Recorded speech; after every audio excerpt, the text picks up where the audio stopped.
And welcome into Blitzalytics Top 5 Prospect Series. Today we're going to be tackling the 2020 Offensive Tackle Draft Class. I'm here with Alexander Amir and Roy Countryman. Good morning, gentlemen. How are we doing today?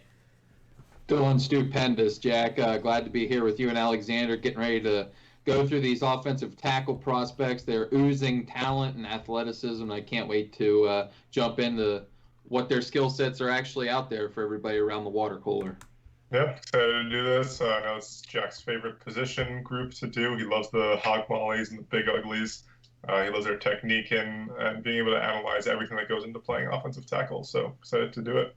This is my favorite position. I don't know why, but it's just the nuances. It's the little things that you see that, it's a little easier to scout a quarterback. When a quarterback's inaccurate, it's pretty obvious.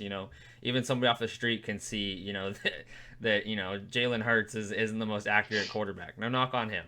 We'll get into that in another one, or we already have actually. But yeah, this is my favorite one. My favorite positional group. Every year, and I always call myself the tackle expert. I've been right a whole lot more than I've been wrong. But let's see. Maybe this will be the year. Hopefully not. Fingers crossed.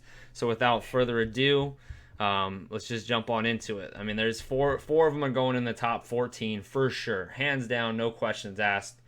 But let's get into this next guy. We're not sure where he's going to go, but I know we have him a lot higher than everybody else does. So without further ado, Ben Bartch from St. John's.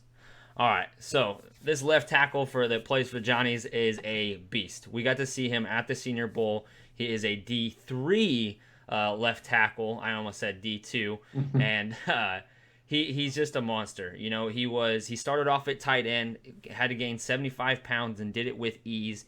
He is one of the most technically sound small school prospects I have ever seen, and that is it's just very impressive. He is pro ready from a mechanic standpoint. From his pass set, his knee bend, he's got a solid base. He sits low in his stance and he explodes. Not only with his hands, but at the point of attack, he pops guys. He gets them off of their angle.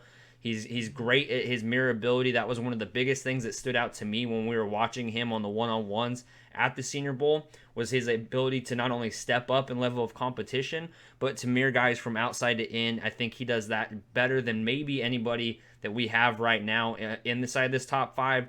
The feet keep moving. They're smooth. He's got good hip fluidity. There is not much to talk about other than maybe his lack of length, and then his play strength. Even though he did put on 75 pounds, he did get bullied a few times at the Senior Bowl. We've seen it. He got kind of manhandled, every so often.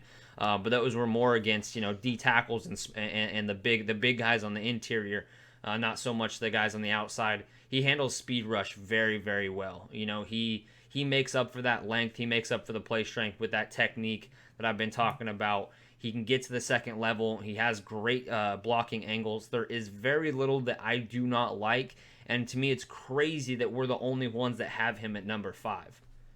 Yeah, Jack, you hit the nail on the head here. His mirror ability is really what jumped out to me. I went in going down to the Senior Bowl thinking outside of the box, thinking that he was going to have to be a guard, just simply because I didn't have the exposure to him. And he definitely turned my opinions around on him just seeing him live. His ability to run guys wide of the arc and be able to also shut down guys with inside moves for a D3 tackle, it was quite impressive. So, and his ability not only there, but his athleticism. You spoke about him being an ex-tight end. He also had a track background too, participating in shot put and discus in track. So he had evaluators love to see that multi-purpose and multifaceted background. He has a great personality. He has the work ethic, and I'm really intrigued to see what his upside will be with an NFL type offensive line coach. If he would go to a situation like a Denver and Mike Munchak, and the ability that he showed to be able to develop players that were, lower on the roster or even undrafted free agents into starting caliber players. You put a player like this guy with the technique and the athleticism he already has. Oh man, you're talking about fireworks, and I think somebody's going to get a steal. And I'm just as clueless as you are as how everybody else isn't on this bandwagon already. Yeah, I think the fact that he was able to put on 75 pounds in a D3 program without sacrificing any of his movement skills really says a lot. And he is 6'6", and he has a frame to grow into. And And I think in an NFL training program, he's going to have no problem putting on that weight while still maintaining his technique and his movement skills. When I was looking at the 6 through 10 tackles in this class, each one seems to have kind of a specific weakness, or they're a little more of a specific profile than these other tackles. But Barch really doesn't have a very specific. He can kind of play in any system, and his technique's really good. His movement's really good, and his anchor is still really good despite his strength. So I think he's a really well-rounded prospect. And Jack, you'll get into his career floor and ceiling, but I think the floor is pretty high for him. Yeah. So me personally, I think the floor is, at minimum a 3 to 6 year starter in the NFL, and he would have to have really tricked us at the Senior Bowl, because his ability to step up and level of competition was outstanding. So unless that was a complete outlier, I think he has Pro Bowl caliber potential. You rarely see a tackle this technically sound, and you never see one come out this technically sound from a D3. Like, the last person that comes to mind, especially as a Bucs fan, is an Ollie Marpet, who plays guard, but he had all the intangibles, he had all the traits, and he had good technique coming out. So, and we've already talked, or heard that these guys are in talks and cahoots. So, he can come on over to the Bucs if he wants, and he can be a Pro Bowler for us for many years to come on that right side. In terms of teams that I think you can mock him to, he's not going to go inside that top 14 picks. We know that's for sure. He's probably going to be a day 2 guy, and I think a lot of teams are going to value some of the upside and the length of like a Josh Jones and an Austin Jackson more so that they're going to like what Ben Barch brings to the table, and they're going to be really, really wrong. So I'm going to tell them that right now. Like, listen to us, please. Broncos, Chargers, Giants, Bucks, Seahawks, Titans, I think are all teams that are extremely tackle needy. So I think that he can go anywhere those teams in the second round. Teams like the Niners, who have an aging left tackle, maybe they grab him and they throw him into the inside, let him develop even more and gain that mass and that weight. He's only 21 years old, so it's not like he can't. He's not even a full grown man yet. I remember, a lot of people still keep growing at 21. So who knows what this guy's going to be looking like in a few years. I'm sure he's only going to get bigger. I'm sure he's only going to get stronger. And I'm excited to see what he can do. My player comp for him is Taylor Decker, because when Taylor Decker came out of college, he was very he had a lot of technique to him. But Roy threw out a player comp earlier, and I think he might have a better player comp than me. So Roy, take it away. Yeah, guys, there's 2 players that actually jumped out to me whenever I watched Ben Barch. One, if you're looking at Barch as more of a player that might have to slide inside the guard, but also be able to maybe play a passable tackle, it's Matt Filer for the Steelers. Filer's a little bit, stronger than what Ben Barch is, but the athleticism's there. His ability to still run people wide and match and mirror are similar there. But the player that really screams a comp to me is last year's first-round pick for the Bengals, Jonah Williams. They're similar type players. They came out of college with really good technique, really good mirror ability and quickness to be able to get out wide and run, pass rushers wide. And they also both had the screaming lack of arm length, and a lot of people really knocked him for that. But the Bengals said they were going to give him the chance to stay outside, and I think Barch is going to be one of the players continually throughout his career. It's going to be able to prove that he can make up the difference of being able to mask his lack of length by athleticism. So it's just a really intriguing upside. I think he's going to have Pro Bowl potential. And I actually wouldn't be surprised to see my Steelers take a chance on him, just for the fact of he has the versatility. He could wear many hats of possibly guard or tackle. They're looking for a right tackle. Villanueva's a free agent next year at left tackle. So he'd be a player as a long-term investment. You can get him in his year 1, let him transition to a NFL style and that level of competition and see what his upside could really be. I know they have a young offensive line coach that's been doing some quality work. They have Chuks Okorafor still there, and even Zach Banner, who's improved his physical conditioning to a point to where they're going to be really looking for a player for the future. And Ben Barch is a player that has this tenacity and the ferocity to finish blocks, but as well as the athleticism to be able to really make a difference in the long run if he's given an opportunity maybe to transition and really apply himself to the NFL standards with that offensive line coach. They already have a really nice palette to be working with to make that manifesto, but it's not a finished work, and that's why we have him at 5. And as Alexander said, he checks a lot of boxes right now as he's coming in from the college level as solid, and his upside is still there. So that's where I really want to see, what the untapped potential is here to really make it go of it. Yeah, I do think if we're talking about where he might go, I think teams will probably value the upside of an Isaiah Wilson or of a Lucas Nyang or Josh Jones or Austin Jackson, all those guys. So we could see him fall to the third round, I think, for sure. But it'll be interesting to see. I don't disagree with that. I mean, just length and mobility and the raw traits that some of these other guys we'll get into with the superlatives they have over Ben Bartch is the upside, the potential, but these guys are also coming from Georgia, and these guys are coming from big schools, and they don't have near the same amount of technique. So I am very high on Ben Bartch, but you just named our number 4 guy. So without further ado, Mr. Tristan Wirfs out of Iowa, right tackle. As you can see, he is a monster of a man. He's a freak athlete. He wowed everybody at the Combine this year. I believe he set the offensive line broad jump. He was setting records for bench press and for squat and all kinds of stuff.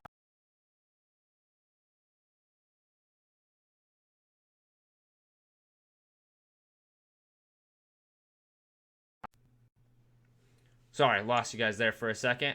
So he is a monster of a man.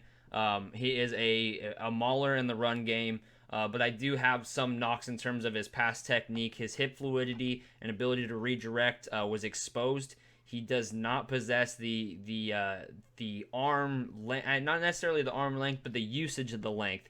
He cannot. He doesn't have a punch. He's not the most nasty. He doesn't try to pop. He's more of a body catcher than he is of somebody who's going to deliver the blow, at least in the pass blocking game. He was very exposed to counter moves and spin moves from the outside of the in, and I think I almost over scouted him in terms of once I seen that flaw, I had to go and check every other game I possibly could to see if I could find it, and I found it once people started exposing his inability to be able to redirect on the inside moves. That's where he was giving up sack after sack and pressure after pressure, and he really got exposed towards the later part of the 2019 season. That said, he gets an extreme amount of movement off the line of scrimmage. In space, he struggles with targeting angles, but if he's got somebody straight up, you better get out the way, because he is going to just deliver a blow. He's just a freak athlete. And arguably, on that same potential of player as a Mekhi Becton with that athleticism, and teams are gonna fall in love with that. We always see it. Teams fall in love with what guys can do in underwear, not necessarily what they do on film. It happens every year, so he's gonna wow a GM into drafting him very early, likely the top 10. But I do not have him over a few of these guys due to that the exposure that came. Yeah, Jack. I mean, he does have upside. I don't want to knock him too much because his athletic profile is up there with some of the elite tackle prospects that's come out in the last 10 years. But for me, he just has a lot of knocks that I'm not comfortable with selecting him above some of these other 3 or 4 guys that have a lot more technically sound approaches. He does seem to try to skid by on his athleticism, but he does have the understanding of how to use technique and punch. Being he's coming from Iowa, they always have well-rounded and nuanced players. But for me, you really could tell he struggled with that inside move. Teams really exploited that once they knew it. He didn't have no comeback to it. And then also he just had a problem with also dealing with really high-quality speed rushers outside. In the Big Ten, he really didn't have players that had that athletic profile to, maybe be consistently tested on the edge. But for me, I just really think his best position is going to be moved to guard. It's not saying he can't play tackle. I just think the warts are too big there to consistently match him up And I think his long-term goal, in the league, you want to have all pro players in positions. And if I could put him at guard where I don't have to worry about the inside move so much and dealing with them type of pass rushers, I can really mask some of that while also taking him and letting him develop on short traps and his ability to flow and fit on them type of blocks at the second level. And I really think he has the upside is through the sky. There's not much this guy can't do athletically. I just think to be best utilized, in my opinion, it would be at guard, whether it's left or right guard in either a short trap game. I think he could be a monster. I think the future is there for Pro Bowls, and as a tackle, I just think he might be just a solid tackle that you're going to have to, maybe give some extra help to chip on certain situations, or make sure that the guard's able to roll over and give him some help. Yeah, we've been saying Blitz for a while. I think he could be a very good tackle and an all-pro guard, like you said. And I definitely agree that the purpose of this is to fill your team with all-pro players. And I think part of the appeal with Wirfs, if you do want to move him to guard, is that he can kick out and play tackle in a pinch, or for a stretch of games and be effective at it. I think you guys touched on all of it. His athleticism is insane. Like the combination of the strength, the speed, and the explosion. His testing numbers across the board were insane, and I think that shows that he does have the lateral agility to deal with some of the issues that he shows. He just hasn't worked out those kinks yet. I think the biggest thing, like Jack said, is he allows contact to his to his body too easily, which compromises his initial anchor and compromises his ability to deal with quicker pass rushers.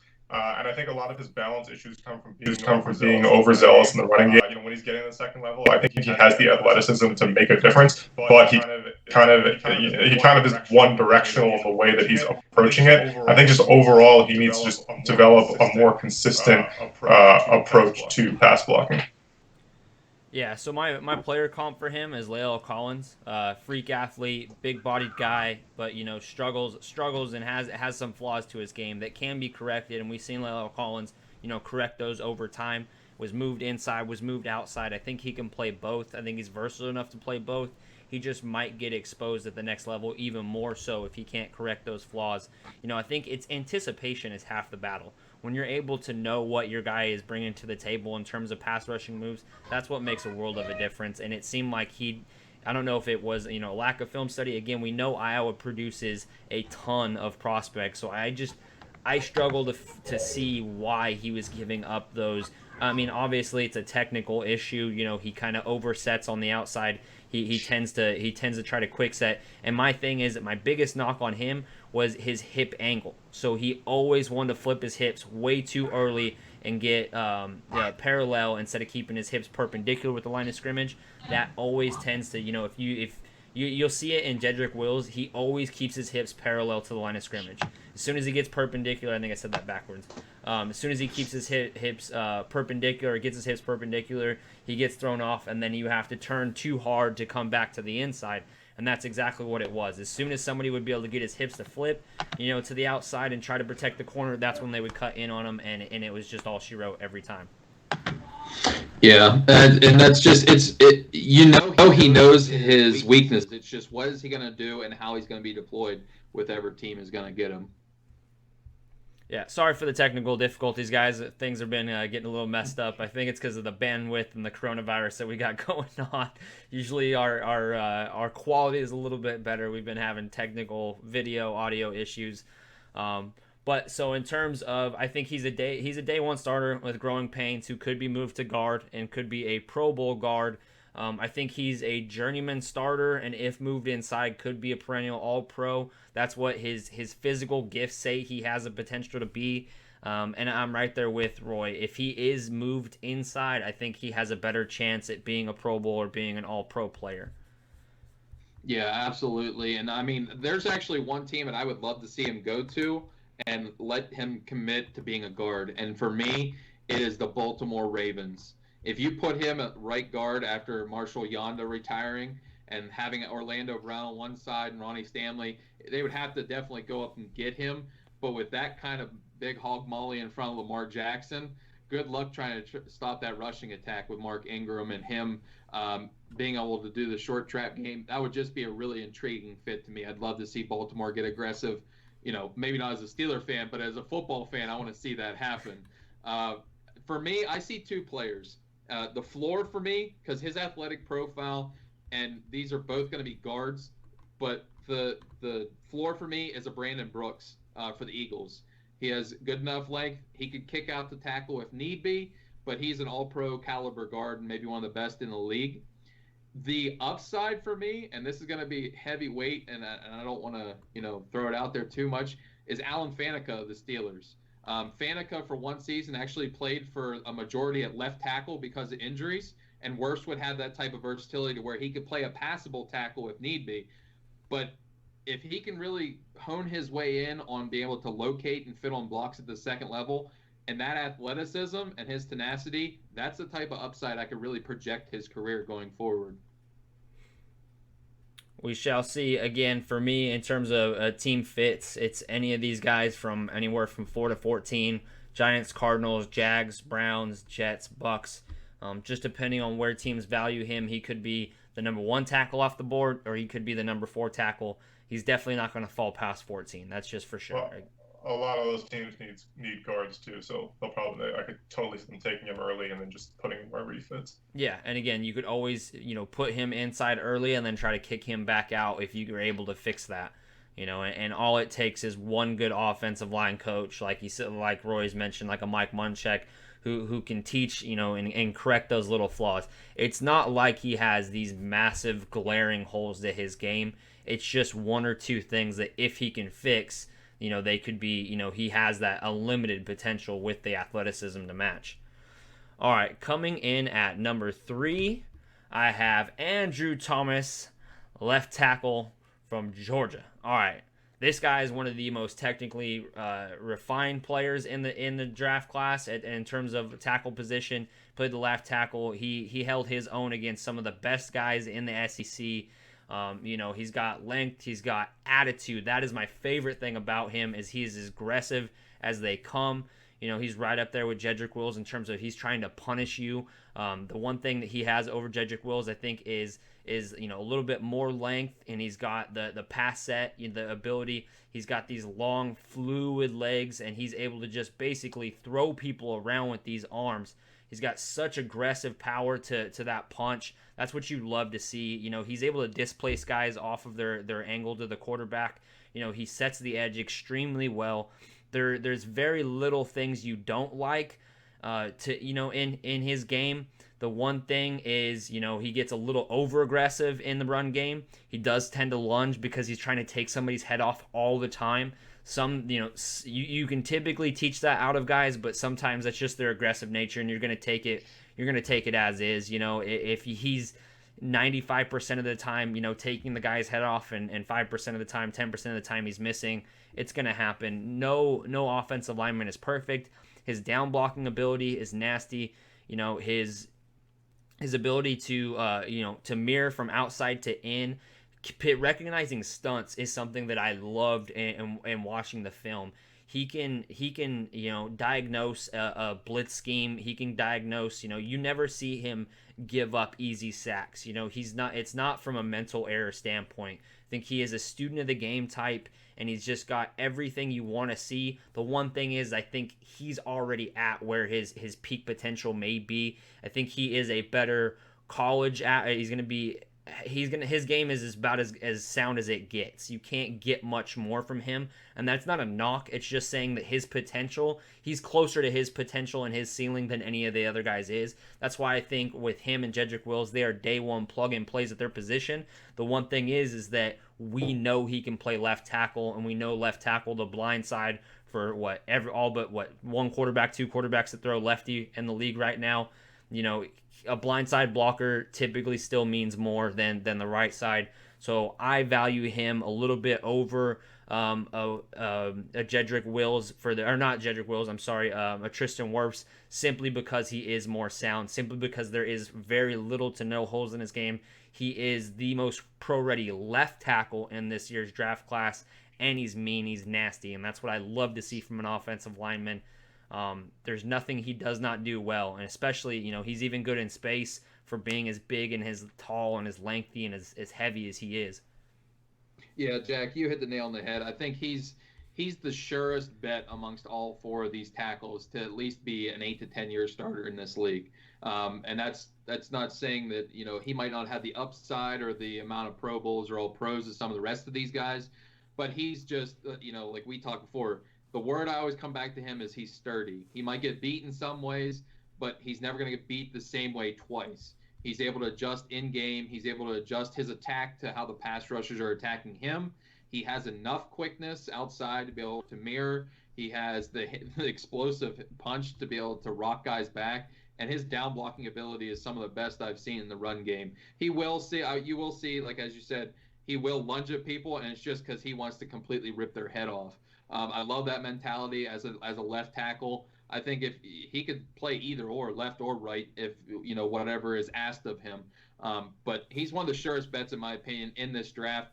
And I really think he'll be a decade-long starter at left tackle for one of these teams that are needy here. Yeah, the combination of nastiness and intelligence is so huge because those are two intangibles that you just can't teach in an offensive lineman.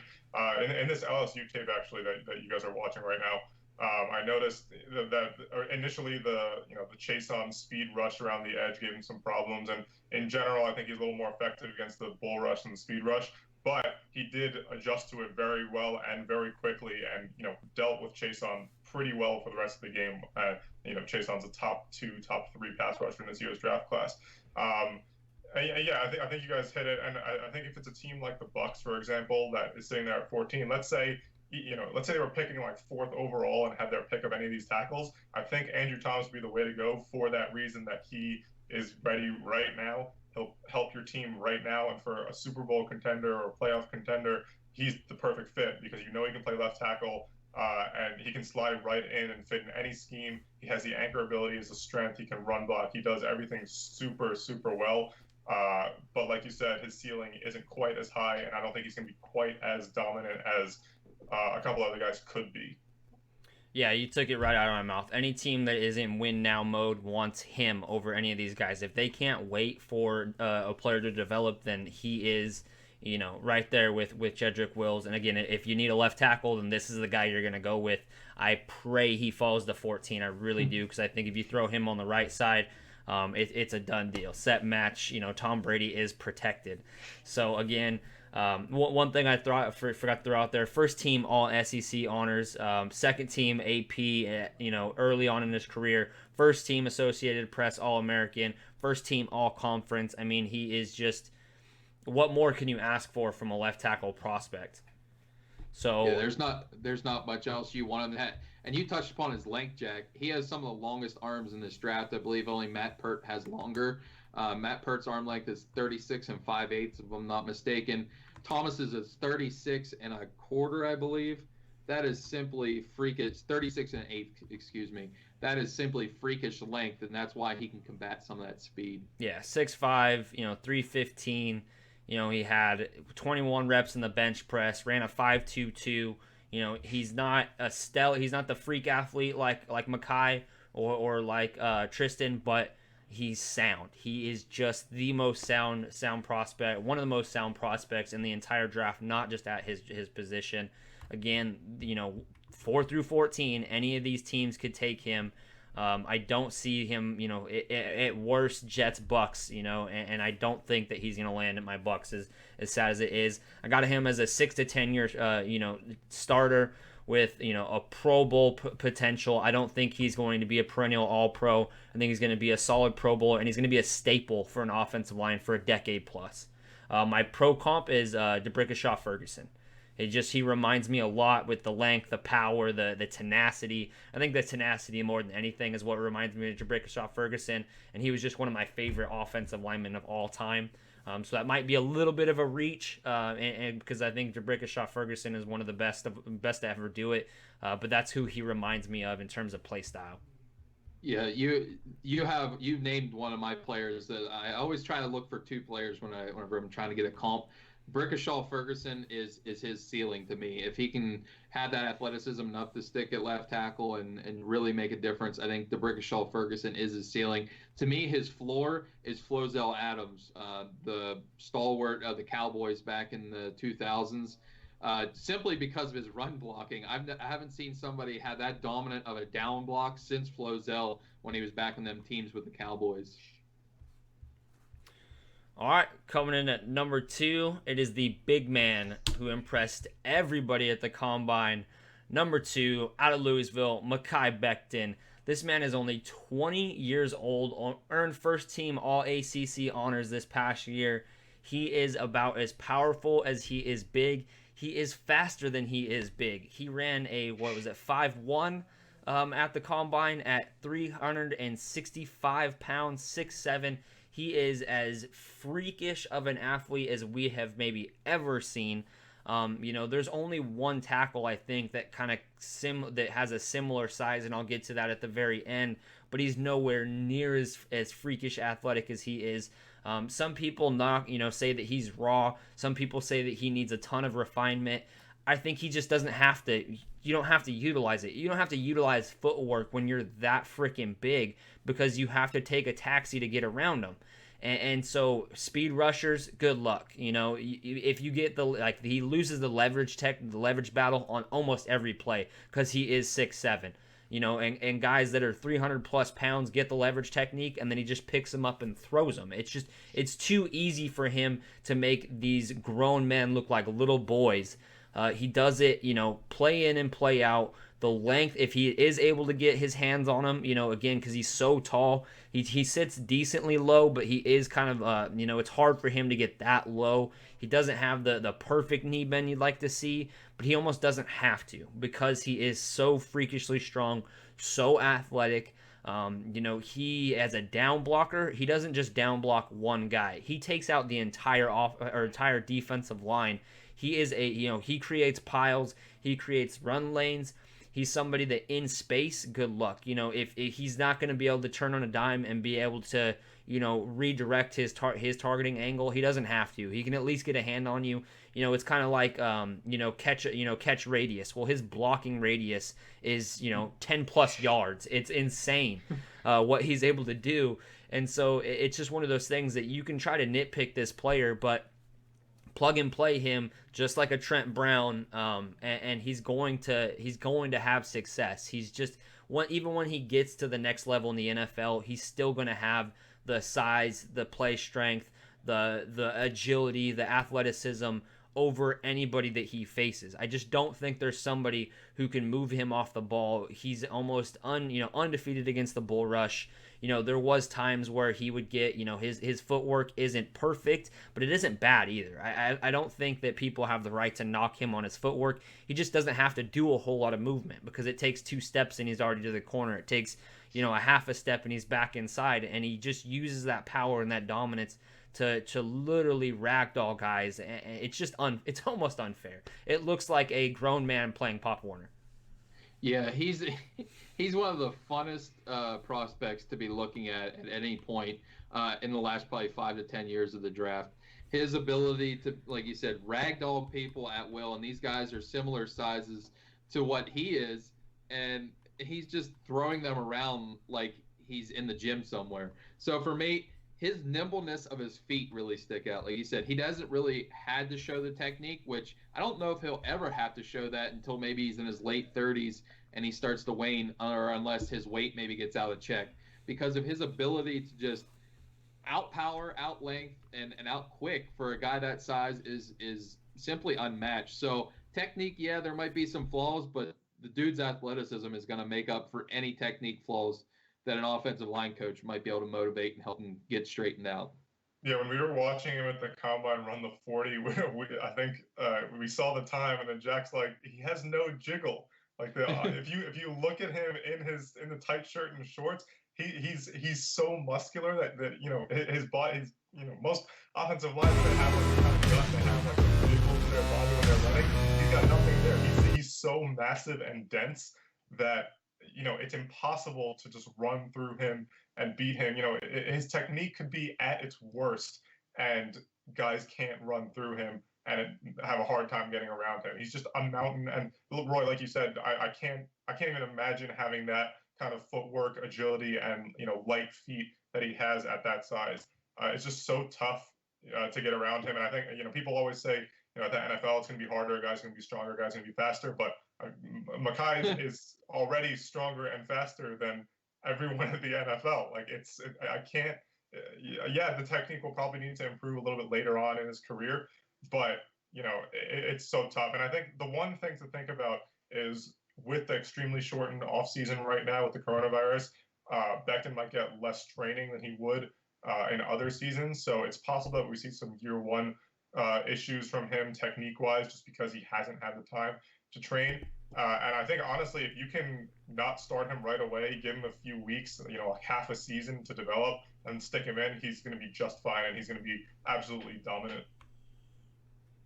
Kind of like for your Giants, Alexander. Let Solder, that's my let dream. Solder take over for a couple weeks, and then let him maybe slide in, move Solder over to right tackle. That's my dream. Give Solder more time to have the fans call for his head and stick him on the bench. And Becton on the Giants would be awesome. Just seeing him, because we haven't had a good offensive line really since 2007, 2008. Even the 2011 offensive line wasn't great. So if we can have Becton sitting there at left tackle for the next 15 years, that would be outstanding. Yeah, good luck. I think he's day one plug and play type of player that you're not gonna pick him in the top 10 or the top 5 and ask him to sit. It would benefit him, but it's just not going to happen because he's still going to be. I think day one he's still going to be a top 32 tackle. No matter what side he's on, I think he's likely going to be a top 25 to 20 tackle to when it's by week 4 or 5. So you're right. This is going to hurt him. This is going to hurt a majority of the offensive linemen, of all the prospects that aren't going to get an off season. But I think we're going to see Rusty play from everybody. So I wouldn't worry too much about it. What he's able to do from a physical freak standpoint is just outstanding. I think he'll be best in a power scheme, downhill power offense. He can play in a zone. He can play. He's not scheme specific, but if you ask him to just man up, hat on guys, that's what's going to be the most. That's what's going to get him, have him the most success. Again, 4 through 14 is his spot. Blitzalytics has him number 12 on the power rankings. I think that will change. He's again day one starter who will dominate the run game, but may need to adapt to NFL speed rushers and the NFL speed overall. First step may get him every so often, and those guys like a Von Miller, a Cleo Mack, who can get extremely low in that bend, might take advantage of him while he's learning that bend. Because he is so tall, he stands so high in his stance. So my player comp is Trent Brown, and I mean there's nobody else to really comp him to because he's so freaking big. There's actually one guy, Jack, and the only way that that's the only comp I can go for. I can see where you're going with Trent Brown, but I don't think Trent Brown ever had the foot quickness of what Becton has had. And this guy went number 7 overall in 2002. He played in the league over a decade, had multiple Pro Bowls and All-Pro. Bryant McKinney for the Vikings. Back in the day, back in 2002 in the Combine, he actually ran a 5.13 at 6'8", 343 pounds. They're similar players. They had more nimbleness than what God really blessed them whenever he made that mold. So, but that was the only guy I could go back to the annals of history and find a comp for him as Bryant McKinney. To me, as a left tackle, that's the guy that I comp for Mekhi Becton.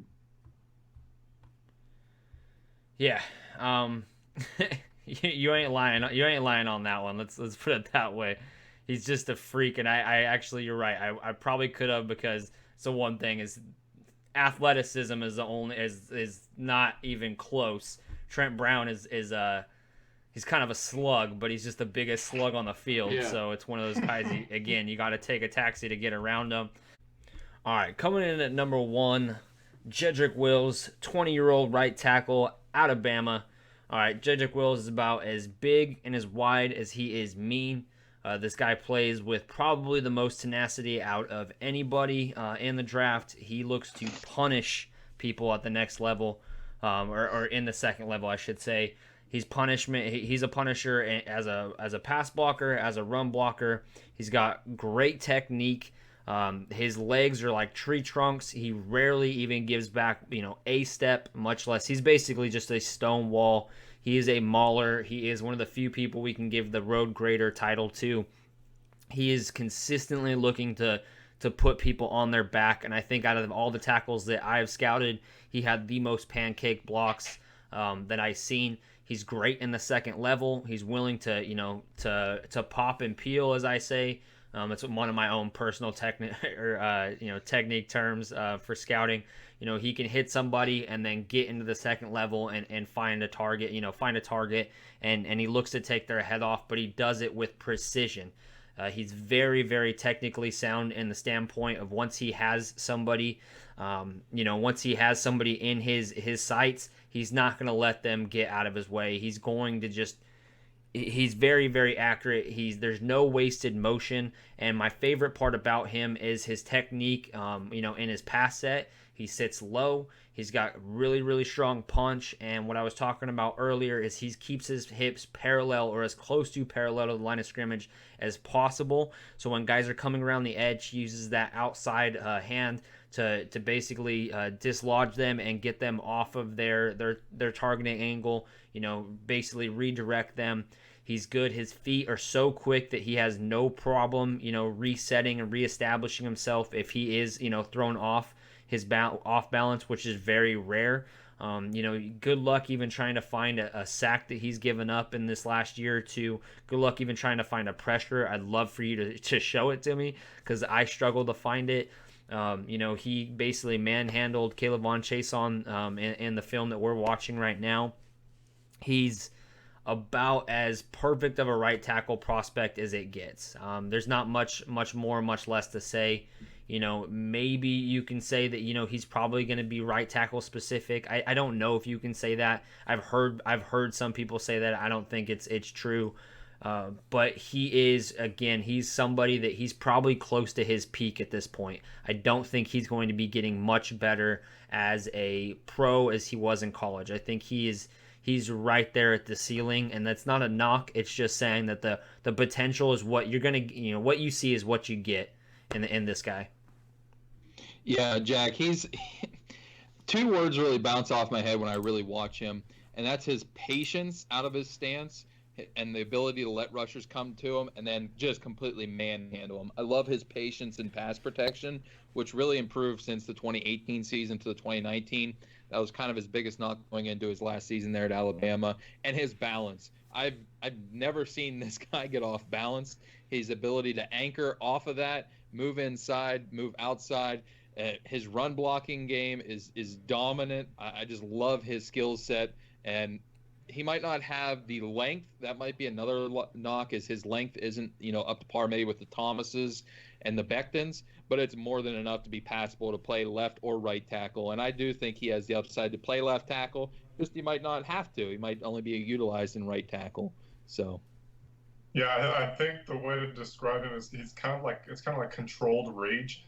That like Roy said, he's so patient when he's pass blocking. In the running game, he's agile enough to find guys at the second level. He has a very clear plan as to what he's going to do, but then he destroys you as soon as he does it. Like his punch is nasty. He will run people over with his leg drive.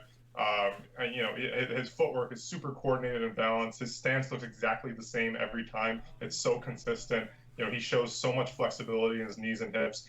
I guess one more knock I can think of is that I noticed a few times he's a little bit late reacting to stunts and delayed blitz pickups. But that's something that can very, very easily be taught at the next level, and that's such a nuanced thing for an offensive tackle to be able to do. And I think it's super easy to teach. And I do think he can also move to left tackle because of his flexibility and his footwork. But I also don't know if I want to, just because he's so good at right tackle and so comfortable with that technique. And like Jack was mentioning earlier, that guys like Khalil Mack and Von Miller do line up on the right side, or you have speed guys running up on the right side to try and get to the quarterback, and you need that protection almost as much as you do left tackle. The pocket moves a lot more in today's NFL than it did with the standstill pocket passers, so the distinction between left and right tackle matters a little bit less. And I think it's pretty clear that Wills is the best tackle in this draft. Just the combination of the nastiness, the technique, the physicality. he's pretty much almost a perfect tackle prospect. Yeah, and the one thing I forgot to mention is his grip strength. Once he's got you locked in, good luck. You're not disengaging. You're not going to be able to break away. There's nobody who can give the rip move to him and push him off to the side. And then in the run game, he's got meat hooks. I mean, he literally once he engages, you're going 10, 15 yards back, not 5. Unless your ass is on the ground, you're going 10 to 15 yards away from the play. He's just that dominant of a tackle, and again, he's closer to his ceiling, I think, than any of these other guys. Him and Thomas you can say that about both of them. They're not going to be getting much better as a pro, but I mean, his ceiling right now is Pro Bowler day one. I think he's one of those guys who's going to step in. I'm not saying he's Quentin Nelson by any means, but I'm saying he is going to be able to step in and likely see a Pro Bowl type season. There's a lot of great tackles out there, so I don't think he makes it rookie year, but I think he's going to have that much of an impact on the team, especially in the run game. His down blocking is tremendous. His inline blocking is tremendous. His ability to pull, they rarely asked him to, but he's physical enough to do so. There's no downside to his play. Yeah, he just reminds me of two players. I don't want to steal your thunder for your player comp, but I'll leave you for his ceiling, and you hit the nail on the head with his ceiling comp here. But his floor for me is Lane Johnson. Lane Johnson's a little bigger and has more length, but almost similar style and athleticism and has a mean streak. So he's going to be a Pro Bowler sooner rather than later, and he's going to be a high-quality first-year starter. And the upside to me is the ability to play left tackle. I'd love to see that because of his foot quickness and his athletic profile with that nasty temperament. That's the perfect concoction of any offensive line that lineman that I want on my team. Yeah, and the durability too. I mean, he didn't miss a game. He plays nasty, he plays rough, and he's still there in there every snap for Alabama. I think the perfect fit. So there obviously every team from 4 to 14 could use a tackle, and we have no idea which one's going to go first. Still, I don't think we're going to know until the draft actually happens. But I think the best fit for him is the Browns, because the Browns have a run-heavy offense where they can use his absolutely mauling mentality, and he's such a good pass blocker that it's perfect for just to seal off one side for Baker. And I think of any team in the top 14 that could use him, I think the Browns are the perfect fit because they have need, even though they signed a tackle Jack Conklin free agency, slide Conklin in at left, Wills in at right, and he just completely seal off the right side of the line.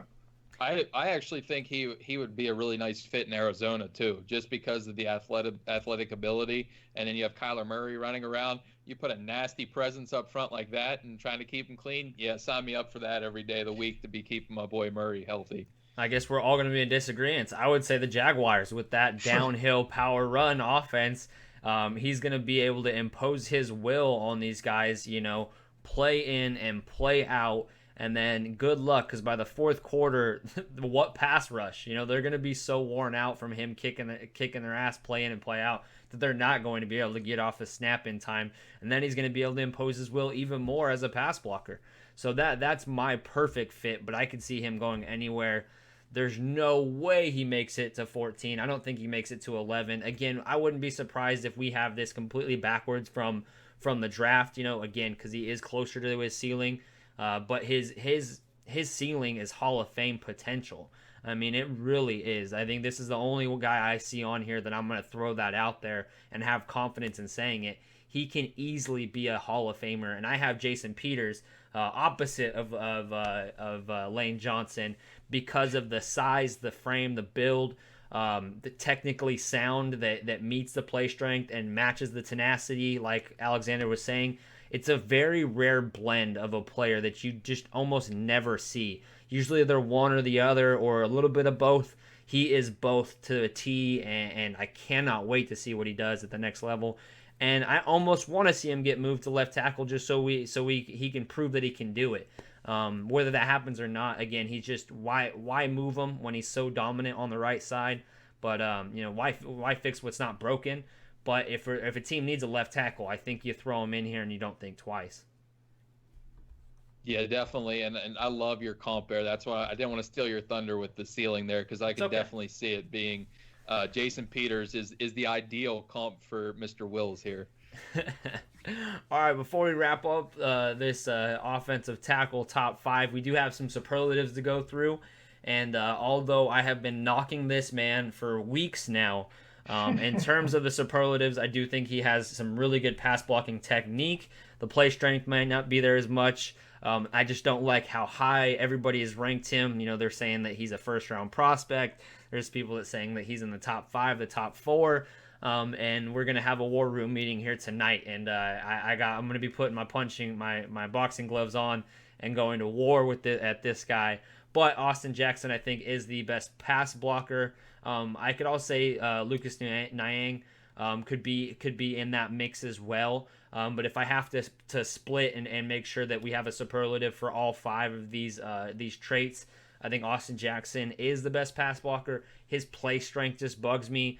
Bradley and I took advantage of it, and then so did who was it from Iowa? AJ Epinesa. We were just watching the film and trying to break down that one play. Most of you guys have probably seen it, where he basically just let Epinesa just walk on by. It's just inconsistency with him. Run blocker, I have Isaiah Wilson. Isaiah Wilson could end up being one of the best offensive tackle prospects in this draft class. He wins consistently. It's just very ugly, especially in pass blocking. But as a run blocker, I mean, he's 6'6", 350. He is another big old boy, and he is going to impose his will on anybody when it comes to the run game. Ability in space and pulling, I think Josh Jones, I was, again, trying to figure out where I want to put there. I think Ezra Cleveland could have gone here. I could have flip-flopped this.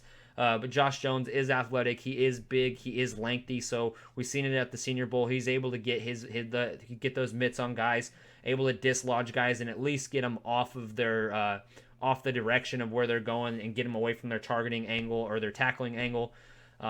Smarts, I have Ezra Cleveland. He's just always consistently in the right place, and especially when it comes to zone blocking and reach blocking, the head is always in the right place. He's never off balance. He knows where to be in terms of body positioning, so I really like that. What I could see, versatility is Lucas Nyang. I think he could end up being one of the best offensive tackle prospects. We talked about his 2019 film was very bad because of the hip. You can just basically throw that out. Look at the 2018 film. There was a reason why a lot of people had him as their number 1 tackle going into this season. He dealt with an injury all year. He played through it. So that's what you like to see, is that he's tough, he's mean, he's nasty. He's also got a good pass set. He's long, he's lengthy. You know, he's got the play strength, he's got the agility. There's not much you do not like from his film. And if a team is desperate in the 2nd, 3rd round for a tackle and they weren't able to get one of those top 4 guys, like I think my Bucks are going to be in, obviously I want Ben Barch before I want him. But the biggest knock is they're not going to be able to get the medical done with him. And hopefully they were able to do a lot of that at the Senior Bowl and at the Combine. But they weren't able to have him in and have their own doctors, look at it. So he could drop, but he could end up being a complete steal because he dropped. Yeah, Jack, you hit a lot of really quality players here. This class does have some really good depth. Austin Jackson is a very polarizing prospect because of his upside, his athleticism. I could see your pass protector there with him. For me, I actually like Sadiq Charles from LSU. I know he has a lot of red flags on the off-the-field issues, but he's also a pretty quality pass protector to keep aware of here. Maybe late day 2, more likely early day 3. Versatility, you can talk about Hakeem Adeniji from Kansas. He has experience playing left tackle for 4 years, but he also has the understanding of how to play interior as well. So that's another name to keep track of. The ability in space and pulling, Jack Driscoll from Auburn. He played right tackle. He's a quality run blocker, but also is a pretty sturdy right tackle. But he can get out in space and make some nice blocks and fit there. He's not really dominant, but he can hold his own against second-level defenders. And then just 2 more names. Matt Pert is a multi-sport athlete, has some of the biggest upside athletically wise. He just needs a lot of refinement from UConn. He has the longest arms in the draft at 36 5/8 inches long. Just take that in for a minute. That's almost that's 3 foot and almost an inch long arms. So you're talking about taxi cab rides around him. That's one. and as well as Alex Taylor from South Carolina State. This dude needs a lot of refinement, but he has the athleticism, maybe in that fifth, sixth round that you let sit behind if you have an established left tackle like a 49ers, and really let him learn under a guy like that with the athleticism. He's pretty much a beanpole. He needs to add strength to him. He can be bull rushed, but the foot quickness is there and the athleticism to develop. Yeah, I really like all 5 of your superlatives. Those 5 players that you identified are 6 through 10 right now on my tackle rankings. Nyang is the highest one for me right now, just because he has both the strength and the agility. And I think, he's more well-rounded than these other guys. But Isaiah Wilson, you hit it on the head for sure by saying that he could be one of the best ones. I think he's only played tackle for 2 seasons. He only has 2 years of college experience. It kind of doesn't seem like he's figured out like a comfortable pass set yet. He kind of doesn't really know what he's doing, but he still wins despite his like non-existent technique, or at least his weird technique. And he's so dominant. He's 6'6", 350. Like, he's close to Mekhi Becton size. He's big-bodied. He has lateral movement skills, and then his frame is gigantic. It's probably the second biggest in the class behind Becton. Sorry. And he's just overpowering in the run game. You can start him immediately as a run blocker, and then his pass sets I think can definitely improve with NFL coaching. Yeah, he has insane play strength. Like, it's ridiculous, and he basically dominated Caleb Von Chase on -2 plays. He gave up 1 pressure to a spin move and another one, but I can blame that one on Jake Fromm from holding the ball for over 5 seconds. Not much you can do when somebody doesn't want to get rid of the ball in time. And so he dominated some of the best pass rushers in all of college football. It was just ugly. Like, it just was not pretty. He doesn't know where to put his hands. Like, he's like Ricky Bobby. He just doesn't know what to do with his hands. but his feet are off. But if you find somebody to refine that raw, moldable ball of clay, he could easily be a long-time starting tackle. Probably will stick him and keep him on that right side because of the run dominance. But man, he was a lot of fun to scout. I think I gave him like a 6.35 or something like that because the technique is just terrible, but he just makes up for it in the play strength. So I'm sure, by year 2, year 3, when we really get into our pro scouting side of things, he's gonna jump up really high, and I would not be surprised if he's a long-time starter in the NFL. Gentlemen, that wraps up our top 5. I appreciate everybody who watched us through all these technical difficulties we had. Can't thank you guys enough. Hopefully, we've got 3 or 4 more of these to do, and hopefully we get these errors fixed. So stay tuned for more. Please go check out Blitzalytics.com and Blitzalytics.com/scouting. We have all of these guys have scouting reports, pro-style scouting reports with a patented weighted metric that goes along with it. So we believe that we have some of the most accurate grading system on the planet, and especially when it comes to these offensive tackles that I like to do. We don't miss very often. So stay tuned for more. Thank you guys for tuning in. Roy, Countryman, Alexander, Amir, please tell these people where they can find you guys on Twitter. You can find me at PreacherBoyRoy on Twitter. You can find me at Amir NFL. It's AAMIR NFL, and I'll be coming out with top 10 positional rankings, a little bit of strength and weaknesses descriptions for each player. So keep an eye out for that before the draft. You can follow me at Jack Bourgeois, JackBourgeois. That's how you pronounce it, not necessarily how you spell it, obviously. Hit the like, subscribe button on all platforms. We will be having this on all podcast platforms here very soon. But we're trying to build this YouTube fan base. So hit like, subscribe, share it with all your friends. Stay tuned for more. Thank you. And as we say, Blitz out.